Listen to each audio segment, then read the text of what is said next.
ଚାଣକ୍ୟ ନୀତି 105 ଶ୍ଲୋକ ହେଲା ଆପଦର୍ଥେ ଧନମ୍ ରକ୍ଷେତ୍ ଦାରାନ୍ ରକ୍ଷେର୍ଧ ନୈରପି ଆତ୍ମାନମ୍ ସତତମ୍ ରକ୍ଷେତ୍ ଦାରୈରପି ଧନୈରପି।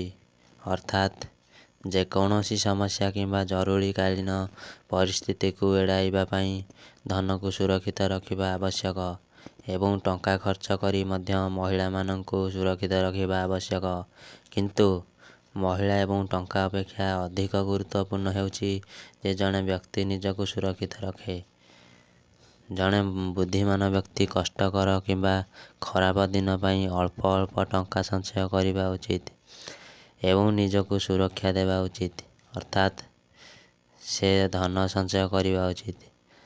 ଆବଶ୍ୟକତା ସମୟରେ ସଞ୍ଚିତ ଧନ ଅପେକ୍ଷା ଆପଣଙ୍କ ସ୍ତ୍ରୀକୁ ସୁରକ୍ଷା ଦେବା ଅଧିକ ଗୁରୁତ୍ୱପୂର୍ଣ୍ଣ କାରଣ ଆପଣଙ୍କ ସ୍ତ୍ରୀ ଆପଣଙ୍କ ଜୀବନସାଥୀ।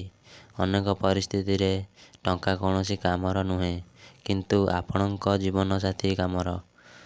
ଏହି ପରିପ୍ରେକ୍ଷୀରେ ବୃଦ୍ଧାବସ୍ଥାରେ ପତ୍ନୀ ଗୁରୁତ୍ୱପୂର୍ଣ୍ଣ ଭୂମିକା ଗ୍ରହଣ କରନ୍ତି।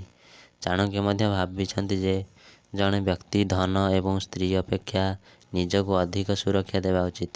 ଅର୍ଥାତ୍ ଜଣେ ବ୍ୟକ୍ତିର ଗୁରୁତ୍ୱ ଏହି ଉଭୟ ଅପେକ୍ଷା ଅଧିକ।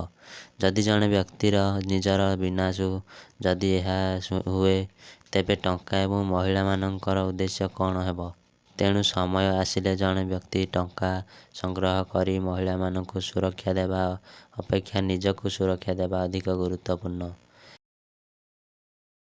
ଏହା ଦେଖାଯାଇଛି ଏବଂ ଉପନିଷଦର ଋଷିମାନେ ମଧ୍ୟ କହିଛନ୍ତି ଯେ କେହି କାହାକୁ ଭଲ ପାଆନ୍ତି ନାହିଁ, ସମସ୍ତେ ନିଜକୁ ଭଲ ପାଆନ୍ତି। ଆତ୍ମନସ୍ତୁ କାମାୟ ସର୍ବଂ ପ୍ରିୟଂ ଭବତି।